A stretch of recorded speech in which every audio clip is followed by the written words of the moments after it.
The first thing to make you aware of is a very important thing for a DCU and particularly important, obviously, for a DCU Business School. The three logos you see on the top there is AMBA, Equus, and AACSB. And what makes them particularly important, having the three of them as and for a business school puts us in the top 1% of business schools worldwide.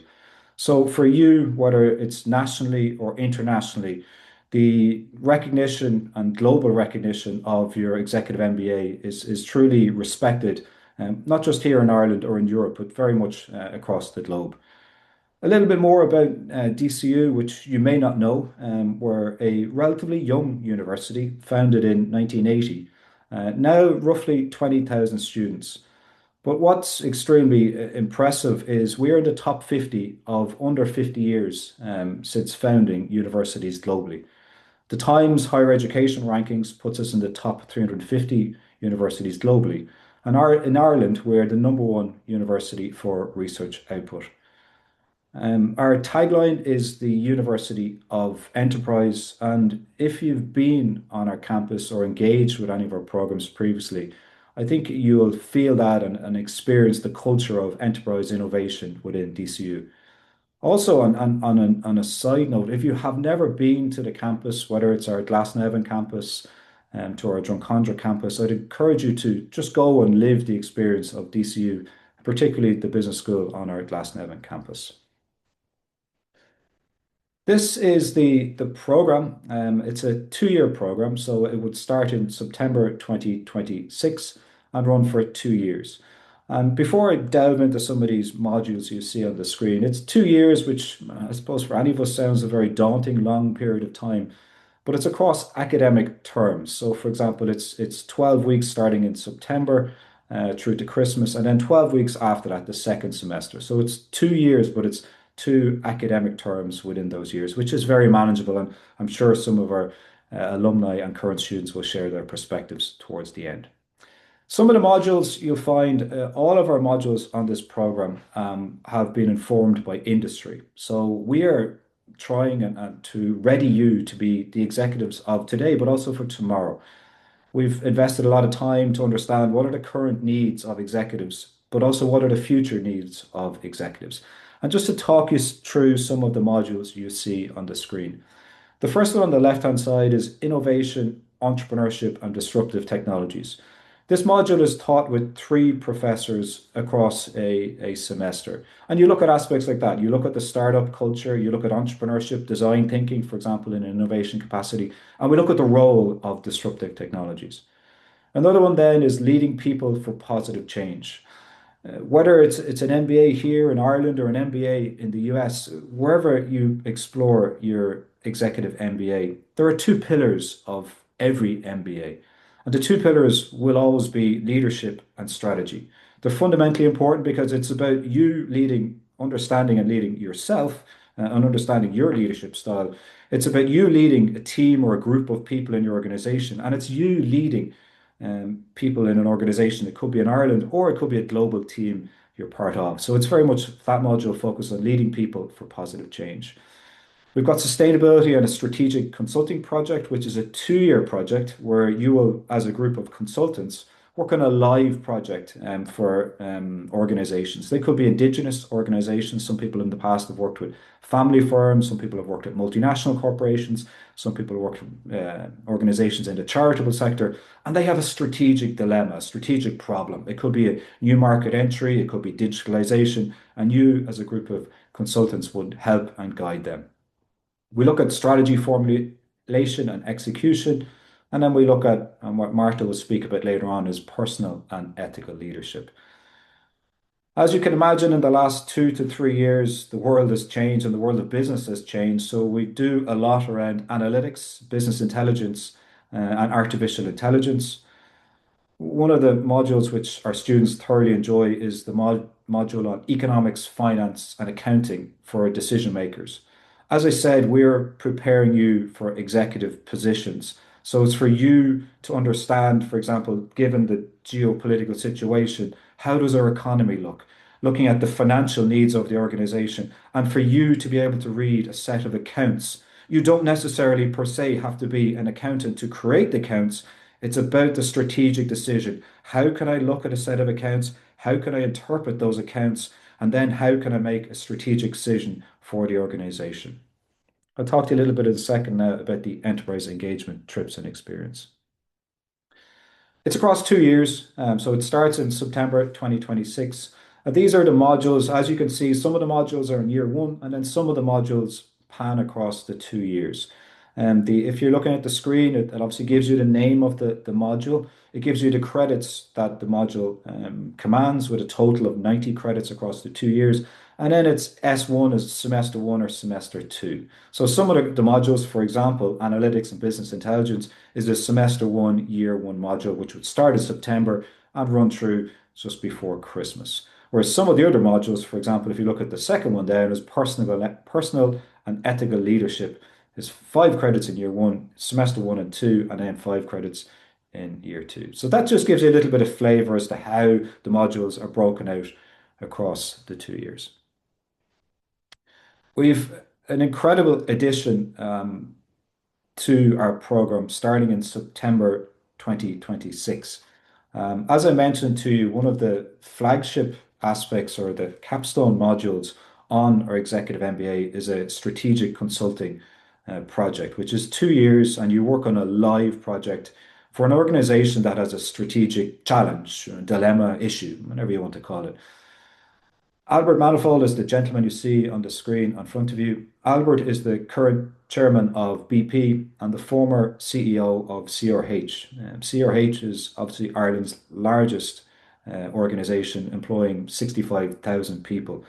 But Albert will be one of the mentors to guide you in your team working on the strategic challenge across the next 2 years. An incredible, incredible opportunity. The wealth of knowledge this gentleman has and the insights he can share to you for obviously this project, but as I'd imagine for your wider career and career progression, would be incredibly, incredibly insightful. Two nice additions, which hopefully you'll find most interesting to the program, are in there's two international trips. So it's obviously a 2 year program. In year one, we go to the beautiful European city of Milan. So we go to this university on the bottom right of your screen is Politecnico di Milano. It's the number one university in Italy for innovation. It's a truly incredible, incredible university. Some of the leading tech from Europe is coming from this university.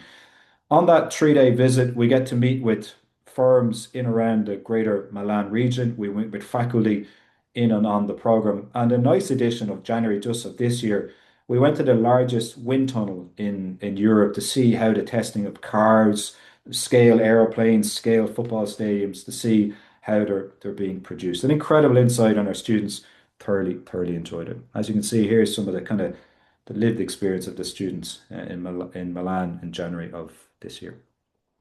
In year two of our program, we go a little bit further afield. 2 years ago, we were in the great city of New York City, where this is a week-long experience. So in year two, it's a week-long trip organized and paid by the university. The trip itself is paid by the university. And during that trip, you get to meet with multinational corporations headquartered, for example, in the greater New York area. You get to meet with universities in the state of New York. And it's a great networking opportunity for alumni of DCU, but also alumni of the universities you get to travel to. Last year's class, so the class of Adam's class, for example, were in New York, and the class of the previous year to that were in Toronto. To give you some insights to the program, the kind of nuts and bolts, if you want to say, of it, it's a 2 year program. And so it starts in September, as I said, of 2026. It's 1 day per week. So it's 2 to 9 p.m. every Thursday. And then it's one Saturday per month. Okay, so it's 2 to 9 on a Thursday, and it's one Saturday per month. Normally, what we suggest to people is to come in, for example, to come in earlier in the day if you wish. We obviously have office spaces on campus within the university, and you can work from there, for example, on Thursday morning if you wish. But it's a 2 to 9 commitment every Thursday. Each year is comprised of two 12-week semesters, and it's currently mid-September to just before Christmas, so the mid-December. And then it starts again in January to April. So just to give you some, everyone's busy lives and maybe managing work commitments or family commitments, just to give you a little bit of insight to it. So we start in September, we run to December, so it's off for Christmas. We start in January, and then in year one, you'll finish, as it says there, kind of in the April time. And then you were off then for May, June, July, August, and back in September. And then in year two, you start again in September and you finish a little bit later in the year two, you'll finish in the June of that year. So it is manageable, and I'm sure our students will tell you about their experience. It is very manageable about work and family outside of your study. Our modules have changed last 5, 10 years with regard to assessment, and I think it's something our students thoroughly enjoy. There are individual and group assessments across the 2 years, but they're all bar one done via continuous assessment, and they're very applied, very practical in their nature. Our capstone module, as I mentioned, is a 2 year consulting project and working with people like Albert Manifold, who I mentioned, and it's working on a fundamental strategic challenge that an Irish or multinational company has or possesses. Some of the things with regard to what sets us apart, what's our USP, which is really hopefully insightful for you, and you might reflect on this. Of course, I'll just take them from kind of left to right. You've got personal growth, professional knowledge, durable skills, and mindsets. Personal growth is a great one, and it's actually ironically the last three words, and I'll just read it out to you. But it's the last three words is most insightful, and I'm sure Dr. John McMacken, who's on the call, will share some insights with you later on. But it's enhancing self-awareness and personal agility, values, ethics, and career and context of life goals and journey to date. Fundamentally, and I'm sure John will talk about this, but it's actually a lot of it is understanding you as a leader. What's your leadership style? What has been your career to date? What are your values? What do you value in other people? What do you value in your organization? What do you value in your team? So, if you are the leader of today and fundamentally of tomorrow, it's understanding you and your personal reflection is incredibly, incredibly insightful. Of course, you're going to have the professional knowledge. We have people every year, so our class will vary typically between 20 to 25 people every year. But you could have somebody, for example, who has a background in engineering and is an expert in his or her field in the engineering capacity, but wants to know more about finance or wants to know more about managing people with regard to human resources or strategy. You may have somebody who comes from a finance background and wants to know more about the HR or the marketing aspect. Or you might come somebody who comes from marketing who wants to know more about data analytics or strategic decision making. So what you'll find, folks, the journey people have taken to get to day one of the executive MBA is very different. And I think it's really important for you to hear, and it's always very rewarding to say this, as much as you'll learn from the professors who will teach you and the world-class professors we have, you will learn just as much from the network in the class and the peer learning because people work in pharma, tech, the military, they work in for-profit organizations, not-for-profit organizations. There's a vast array of learning within the room itself. Of course, you'll have durable skills, interpersonal communication is a big part of it. One of the things just on that, for example, is your communication style. If you haven't, we have a virtual reality lab in the university where a lot of our students will use the lab with regard to communication, understanding your speed of pace, your eye contact, hand gestures. So we'll use the latest technology to improve you on aspects like that on communication. And then the last one is mindset. Strategic, sustainable, it could be global, it could be innovation, or it could be entrepreneurial. A big part of anything of anybody starting or pursuing, particularly an executive MBA, as distinct from an MBA, is the network. And I want to tell you a little bit about the network opportunities you have on this program. Three or four levels actually to it. And the first one to talk to you is about the 25 other people. It's not that picture actually, I'll come to that in a second. But the 25 other people in your class, the depth of knowledge you will gain from the 25 people and that peer learning capacity within your class is huge. You'll form colleagues, but you also form friendships which will last for life for many of our students on the program. There's a networking opportunity between the classes. So we have many events per year. Last week we had actually a particular session on network for students. We have multiple events per year where we bring year one and year two together. So you have roughly about 50 people coming together. And then what you see on the screen here, we have particular alumni events run by the Alumni Office of the university. We have alumni events twice per year. They're in the September, which is what you see on the screen, is a breakfast briefing. Our president, Professor Dara Keogh, has just left the centre there. We have a breakfast briefing every year. And then in the May of the year, we have a larger audience where we have again, it's an MBA, exclusive MBA, executive MBA, executive MBA alumni event. On the left of your screen there, just to give you some context, who our panelists and speakers were at the event, all alumni of our program.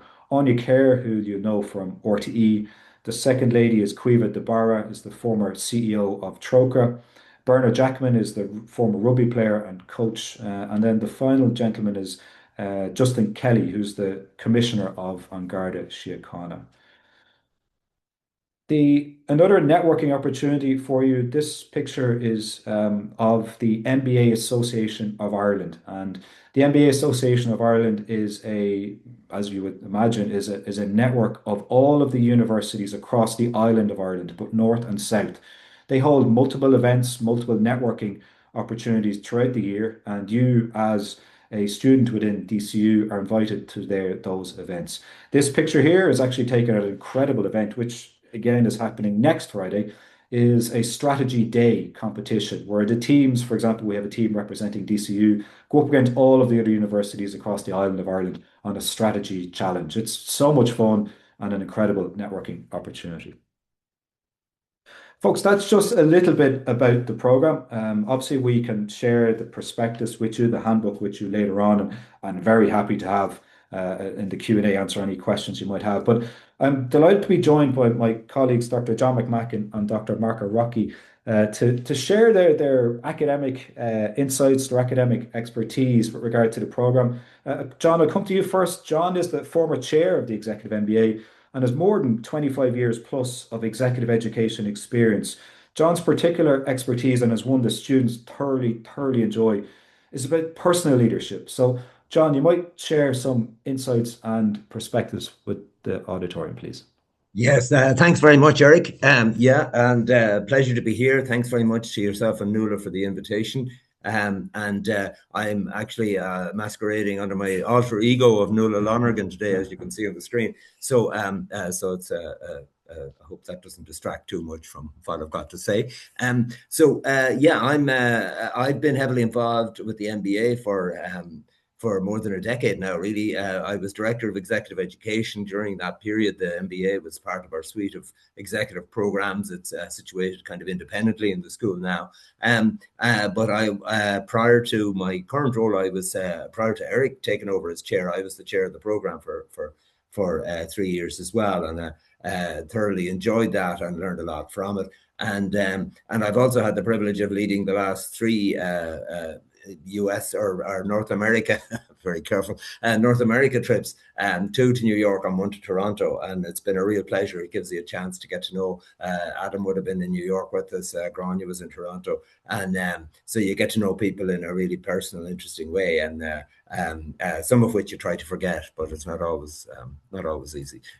So my main contribution nowadays, I suppose my source of my kind of energy around executive MBA programs comes from my own experience. I did many moons ago, I did my own executive MBA at Columbia University in New York when I was living there, and it was a transformational experience for me. And reset. I used it as an opportunity to reset my career and my life, really, and took me in a direction that I would never have gone on without it.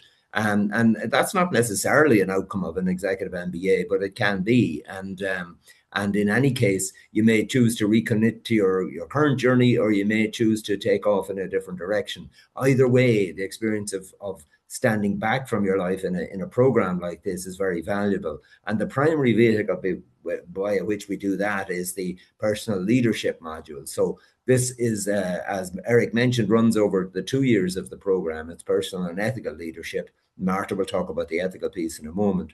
But my own module. I work with the students over the 2 years, and we undertake a kind of a learning journey together, really, which is a personal journey. The personal piece of it is very important. And this isn't about models and concepts of leadership. That those are taught by in Patrick Flood and Margaret Heffernan's module on leadership and change. But rather, this is about you. And most of us find ourselves quite interesting. And so it's an opportunity to get to know yourself a little better. And we do that through a variety of activities, including personality profiling, 360 feedback. You engage in a full assessment center in which your behaviors are and contributions to team problem solving are observed, and you get an individualized feedback report on that. But also throughout the program, you're encouraged to engage in reflection and keep a reflective diary on the journey you're on. So we start by looking back at the journey you were on up to the program that brought you to the program, and we end in year 2. We focus, particularly in semester 2, on looking forward and seeing where all this fits with your current career position and what your journey post MBA might look like. So the intention is that by the end of the program, you'll have not just acquired new knowledge and skills, as Eric has described, but also gained an enhanced sense of the person and the leader that you are, and what that implies for your career and life journey. And you will have the confidence in your own ability and skills to continue your personal growth journey beyond the MBA. I have the privilege of reading people's end of program reflections for the last number of years, and it's really interesting to see how this opportunity to stand back from the hustle bustle of daily life, it changes how people see themselves and the world they're living in, and their role and their ability to contribute to it. And so it's I'm very much looking forward to continuing that and to meeting the next group coming in. In terms of impact on careers, and I think we have very good data from our own data gathering around our accreditations, where to support the view that this experience has a very positive impact on your career opportunities, that most graduates, in fact, get promoted within a year or 2, gets significant salary increases, or find new opportunities in the labour marketplace as well. So I don't think the program, if I may, just before I finish, has ever been in better shape. Eric and Nuala have taken it to another level post my chairperson role, and they've added things like the trip to Milan, and the program was already exceptional value for money in my experience. Adding to that, Ireland's, in my view, outstanding businessman of this or any generation as a mentor on the strategic project is an extraordinary opportunity. If I wasn't at the stage of life I am, I'd be tempted to do it myself. So if you're thinking of doing it and you're deciding whether this is the year, this is the year. You will not get this opportunity. We don't know how long we can keep somebody like Albert Manifold involved in this. I would really encourage you to get signed up. By now, while stocks last, I think we'll be a sellout this year. So if you're thinking about it, don't dwell. So thanks, Eric, and thanks, Nuala, and best of luck. I look forward to meeting you. Super, John. Thanks so much. I'm delighted to be joined by my colleague, Dr. Marta Rocky. Marta, good afternoon. Your topic and area of expertise is arguably in the world we live in today, never ever been so important on ethical leadership. You might share some insights with the auditorium, please. Yeah, absolutely. Thank you so much, and good afternoon, everyone. So I'm Marta. I'm Italian, as you can guess from my accent, and yeah, I teach ethics on the MBA, and I think like the context also for what I want to share with you is that MBA programs and also MBA students after the 2007-2008 financial crisis were blamed for what happened in the world, right? So after that events a couple of decades ago now, there was a huge wave of transformation of MBA programs around the world. And for sure, we've learned a lot of what MBA students need and what organizations need from MBA students once they finish and they get their degree here. So these really helped us shape here in DCU what you need and what you're looking for. And also, we're very aware not just of the importance of the MBA journey, but also of how this journey really fits within our Irish business and social context. Okay, so I think this is very important to understand how we have both a global vision on the MBA program, but also we do have in mind our current globalized, very international context. Within this context, I want just to run through 3 points that I think are very important and essential to understand when it comes to why a program like an MBA, in addition to very technical subjects, has a specific emphasis on ethics, for example. So the first point is that as a leader in your organization, there's one fundamental question that you need to ask yourself, which is what kind of organization do you want to work for? So we help you reflect on this question. It might seem an ideal question. It might seem a question that you might have asked yourself implicitly or explicitly, but we help you bring this question to the next level. Now, I'm not gonna open the chat for this exercise. I was tempted to do so, but think about, like, for example, do you think there are opportunities for improvement in your organization? From which points of view? Okay, so if you look at the priorities of your organization, are those the priorities that you would define for your organization yourself? Or would you want to change them or to transform them or to just reshape them? So what are the instruments, the tools we can give to you to not just reflect about it as a cafeteria conversation, but to actually bring your leadership journey and your organization to the next level? So this is something that we do by adding ethics to the MBA curriculum across different subjects, because we want you to reflect on how you can become a better person, not just a better professional, through the MBA journey, but also how your organization can contribute to its own goals, but also to the overall good of society. So that's my first point. The second point is that, as you know, we live in a world which is unscripted, unwritten, and the future is very undefined, especially thanks to the disruptive technology. So we do have specific subjects and modules addressing exactly what disruptive technologies mean and what's their impact on different disciplines and different sectors within your organization. But from an ethical perspective, we actually ask, so what is the impact of AI on work? Just yesterday, I saw there was a Harvard Business Review article that was actually saying that AI is not going to reduce work, but it's gonna intensify it, okay?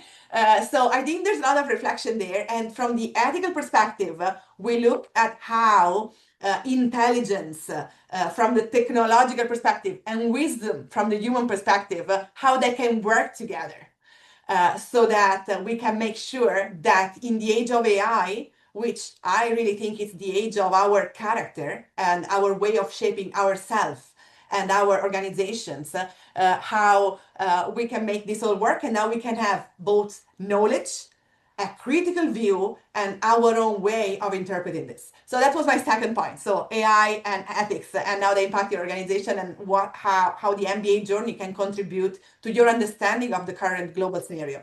And then the third point is about our methodology. So MBA students, so we know you are the experts, and we know you really want the over-the-top academic experience. And this is what we are here for. This is what we deliver to you. So our methodology of engaging with you in the lectures and also of the assessment of the modules.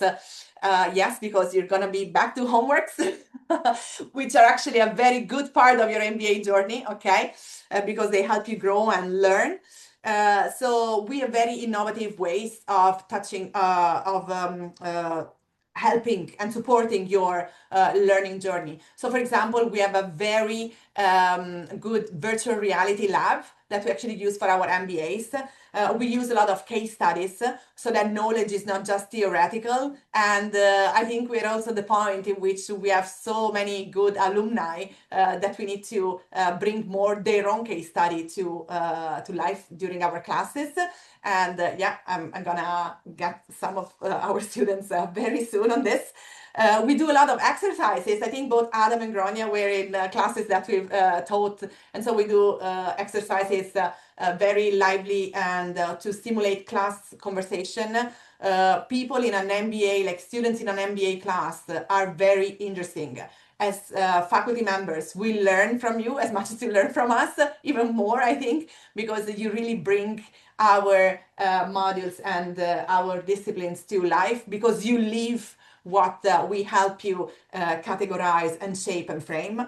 And also we use a lot the challenge-based learning teaching pedagogy, and also the business school is now equipped with a new challenge-based learning space that we can use for our MBA students, and this actually brings to life a lot of business challenges that you're in. So in this sense, three things: why ethics is important, that's why it's so well embedded in our MBA program, how AI is transforming your work, and what are the questions that you need to ask, because sometimes we look for the answers, but what we're gonna do here is that we're gonna help you formulate the right questions to answer, right? Which is the most fundamental part.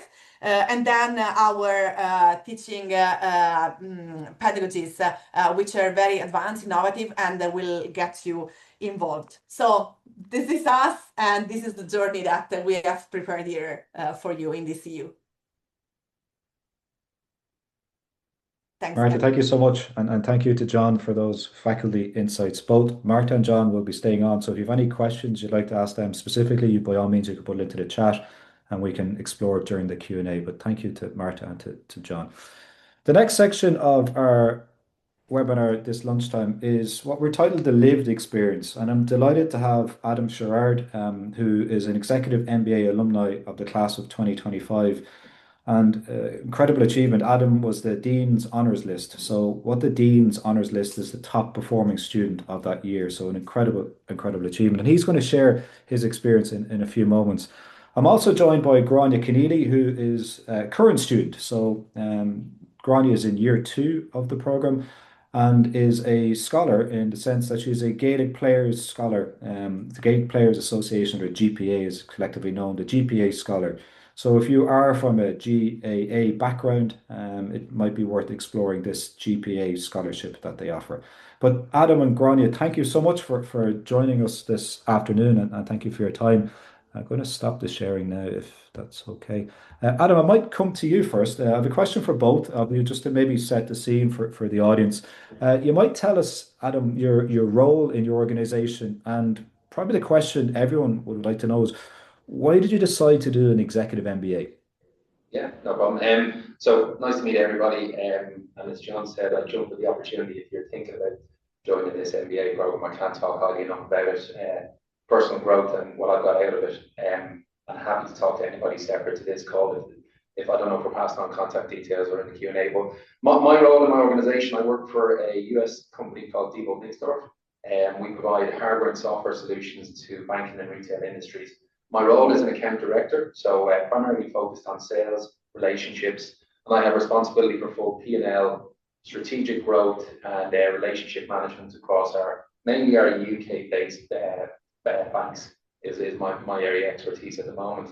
Coming back to your second question, Eric, why did I undertake the MBA? There's probably a couple of different facets and aspects to this, but probably I was at a bit of a crossroads from a career perspective. Probably just over halfway through, hopefully, my working career, and a couple of questions for myself, which was, is the industry I'm working in where I want to continue working? What does the second half of my career look like? And I think one of the things that came to, Marta mentioned a couple of debates and conversations that we had in class, and one thing we identified really, really early with my class was that one thing we all had in common was a bit of imposter syndrome. So we all had practical experience, but not a lot of us kind of doubted whether we actually had the academia or the knowledge, or even what we learned, what we were doing was the right way to do things and backed up by academia and learning. So for me, I wanted to test myself. I wanted to understand, was I doing things? Could I personally grow? And kind of the second facet was that I was trying to understand, going back to that point, what was my future? Was I in the right industry? Was there an opportunity for me to change based on where things were with the industry, my own personal industry, and what the second part of my career actually looks like? I read a really good book when a long time ago, one of my former managing directors gave me. It was a book called What the CEO Wants You to Know by Ram Charan. And, the third aspect and the reason why I did the MBA was not only did I want to be able to talk the language that my seniors and leadership kind of in my organization wanted me to talk, I wanted to understand the jobs that they did so I could do my job better, but also potentially even in my own industry, identify a role that I could that could help me move up that leadership chain. And they're kind of the primary reasons why I wanted to get it.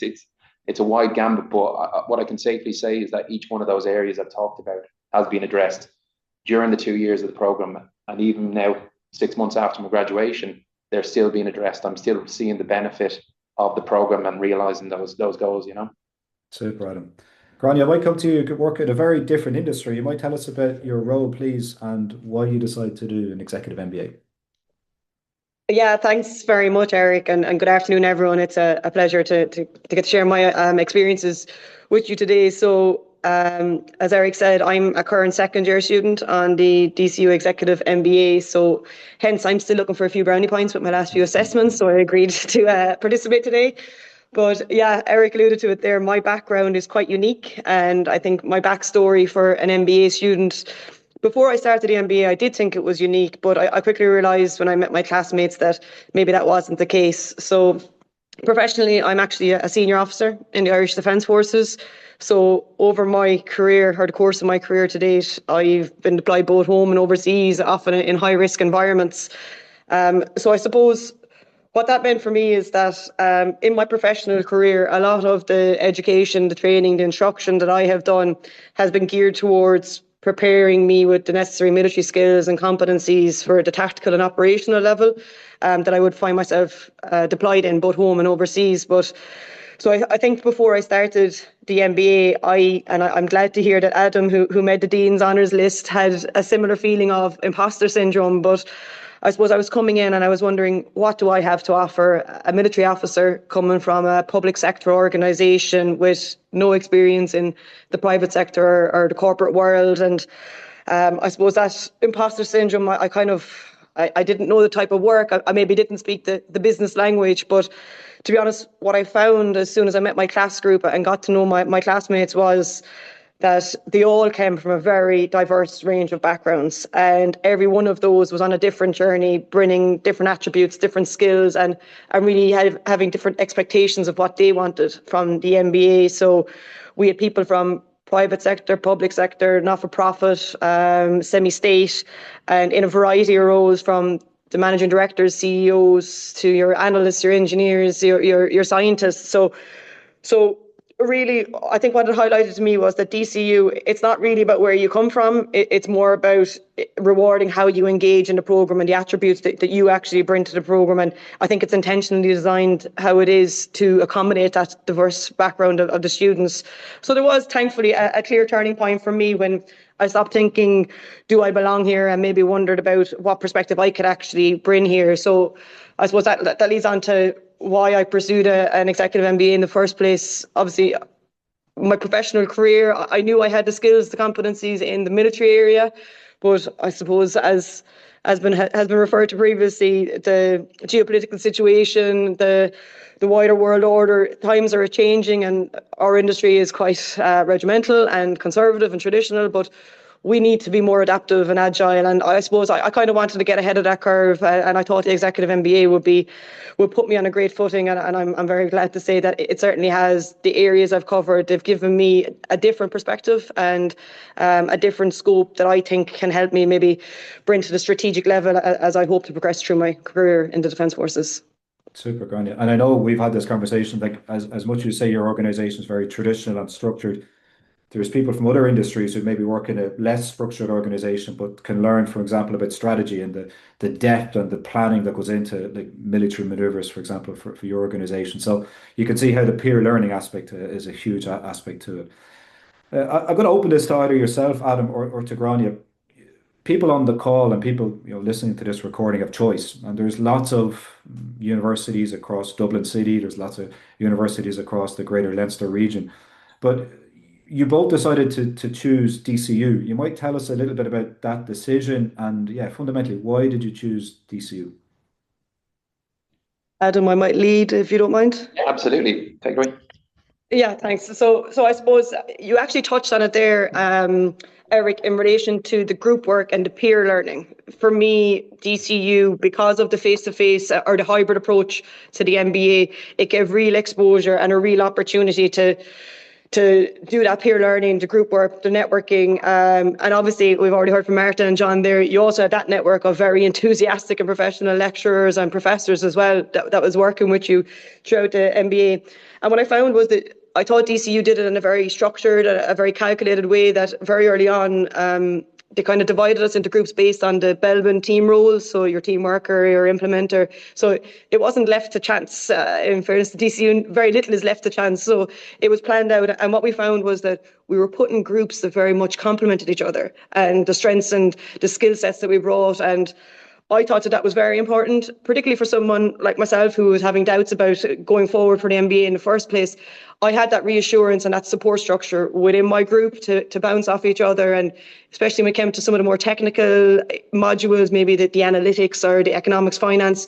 What you found was that you developed that group in order to learn from each other, and different people's strengths and attributes came to the fore, and that becomes very important. Now, I'm only experiencing it at the moment in year 2 in the consultancy project, the capstone project, and you can see that different people are taking the leads in different areas, and that's perfectly fine because we're bringing our attributes to the table. So I also think, and it's been touched on as well, is the overall hybrid approach of DCU, the face-to-face and the online.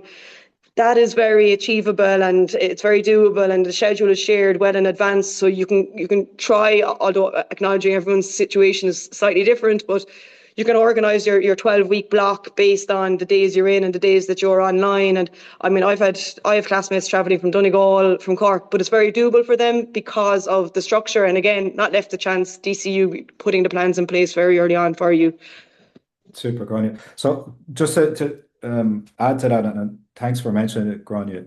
It's the hybrid delivery. So it's roughly 30% of the modules are delivered online. So it allows you and flexibility. For example, people might have international commitments if they're traveling. So you know well in advance the schedule for the year and where those will be online. And we've had people dialing in from all different countries of the world. So the hybrid delivery works for students. I'm just mindful of time, folks. We've about a few more minutes left, but Adam, I come to you. If there's one or two standout learnings, experiences on the 2 years of the program, it's obviously very fresh in your memory because it's last year you finished.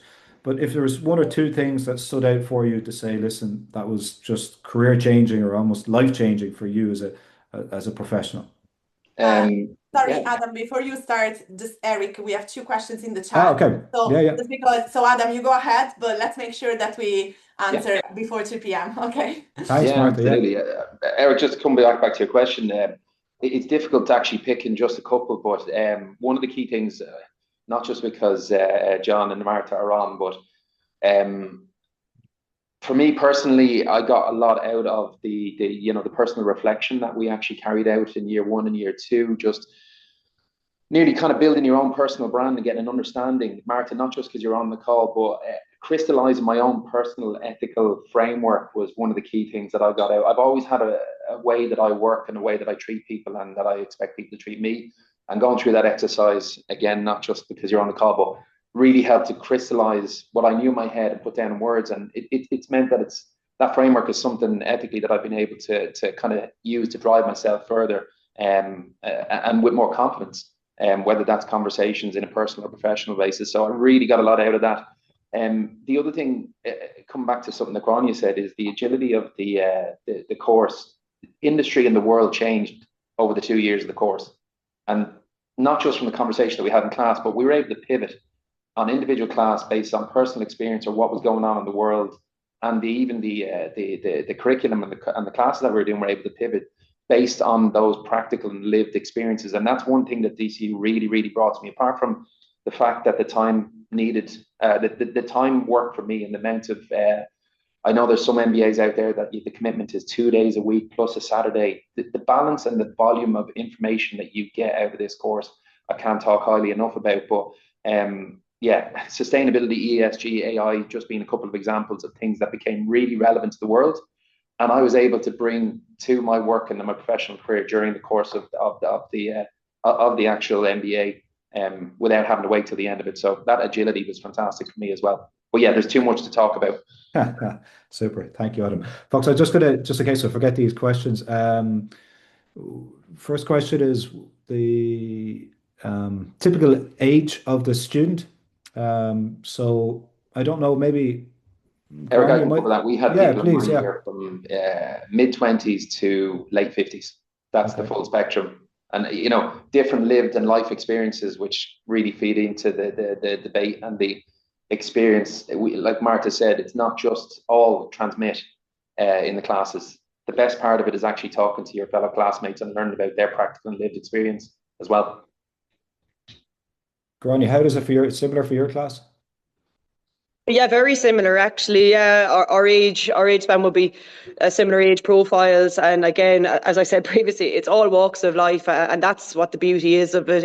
It's what you don't know kind of a thing, and people bring their lived experiences, and there's as much value in that as there is in the theory and academics that Martha and John and everyone else covers. But yeah, no, I agree with Adam there.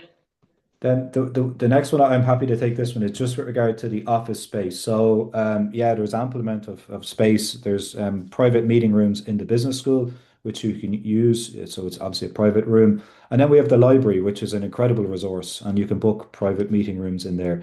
Do they have docking stations? That I don't know. I'd have to check for you, but they certainly have power and high-speed internet and things like that. So there's coffee shops and all that. But docking stations, I'm sure we could figure something out if that was a question. But yeah. The other one then is particularly for you, Adam, if that's okay. So the question is, you mentioned you're at a junction in your career before deciding on doing the MBA. What was it about the MBA that taught you about the sector, the industry, the company you're currently in, and was it either right or wrong for you? Do you mean was the MBA right for me, or whether the industry I was in? But yeah, Yeah, exactly. I'll be honest. So when I was coming into the MBA, I was looking to pivot. I was looking to change industry. I've been looking at going into fintechs from my industry, and not only did I kind of recommit to the journey, like John mentioned earlier on, but through my own personal reflection and some of the exercises that we did, I actually interviewed my own CEO, global company, 9,000 plus people. He's based in the US, but part of it was interviewing him. And through kind of my own personal growth and development plan that we put together during the program, I identified an avenue for myself, my own organization. The world changed. Those fintech companies I was looking at were no longer really as viable for me. But yeah, I've identified, and I'm in the process of still working through my own progression in my company. I do think that there's going to be an opportunity presenting itself in the next 6 months to a year for me. And yeah, I've answered a lot of those questions I had beforehand, but also have the confidence that if I do need to pivot in the next while, I'm comfortable to do that. So yeah. Folks, that's a question.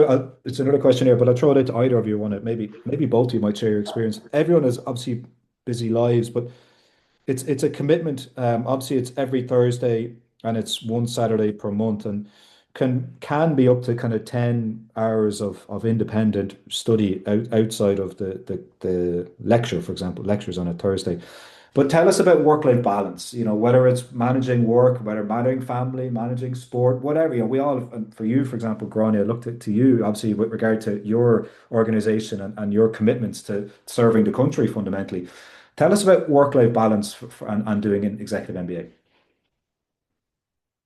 Yeah, again, I think that's a very individual question, and everyone's circumstances would differentiate ever so slightly. But I've been very lucky that our organisation is really focused on lifelong learning, and they can actually see the benefits. So I'm lucky that I have the support of my organisation in pursuing this education pathway for myself. But I suppose also, you can approach the MBA, and there's a number of things you can take out of it. You can take qualification if that's all you want, but there's other hard and soft skills that you can take from it, or there's a social network. So like anything, you get out of it what you put into it. So if it's just the qualification you want, you can go about that and given less time to the other areas. But if you want a holistic experience, then you really need to put into it what you want to get out of it.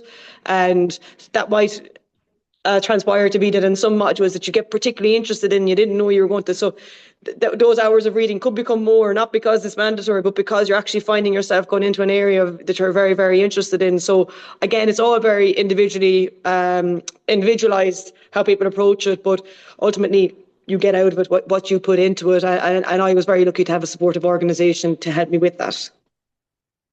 Folks, thank you so much for that lived experience and the insights. Obviously, for Adam, who's just graduated, and Grania in her second year. Folks, thank you so much.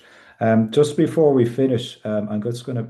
Can I add a quick note on what? Yeah, please, Martha. Yeah. Because you were saying the one Saturday per month, but always just to remind to the people who are interested that it's only during term time, and our term is 12 weeks. So it's not the one Saturday per month all year round, right? But only during term time. So September to early December, and then January to early April. So this is just as a clarification, because it might seem like a lot, but there are actually probably 5 or 6 Saturdays overall every year. So that's an interesting remark.